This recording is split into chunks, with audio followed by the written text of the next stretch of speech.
Hello everyone! Welcome to my mini vlog. So for today's video, i-share ko po sa inyo ang aking a day in my life. So ayan po, pupunta po kami ng farm. Bibisitahin po namin ang mga gulayan at ang aming mga tanim. So ayan na nga, malapit po yan sa ilog. Kung makikita nyo, ayan lang, dyan, yan po yung ilog. Dyan po kami tatawid. So, kailangan bumaba ng dahan-dahan. Tsaka, para hindi mabasa, kailangan iangat ng ating mga leggings, para makatawid po tayo. So, ayan, nandun lang sa kabila yung aming kubo. So, titingin po tayo kung kumusta na yung mga gulayan dyan. So, trivia lang guys, dyan po kami dati tumira nung pandemic. Umuwi kami ng probinsya. Dyan malayo sa kapitbahay, tahimik, napaka-fresh, napaka-relaxing ng ambience sa kubo.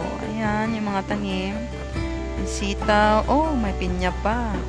Oh, ang haba ng mga sitaw, malulusog. Ay, nagpayong na si madam kasi umambon. Ayan, may mga mais, okra, may mani din. So, ayun na nga guys, yung aking boyfriend. Ayan. Then, nag-harvest kami ng saging at pinya. Ayan, pauwi na po kami. So, kailangan po ulit tumawid ng ilog. Dahan-dahan lang at madulas. Tsaka, ang hirap pong tumawid tapos may dala-dala ka pa. Ayan. Si Ineng, tuwang-tuwa pa. So, ayan, bago kami umuwi, pinasyalan din po namin yung mini garden ng aming tiyuhin. So, ayan, may mga kalamansi, may talbos ng kamote, may mangga po na marketed, pati yung kalamansi, may talong. So, ayan po ang papaya, malusog na papaya. Another one, charan.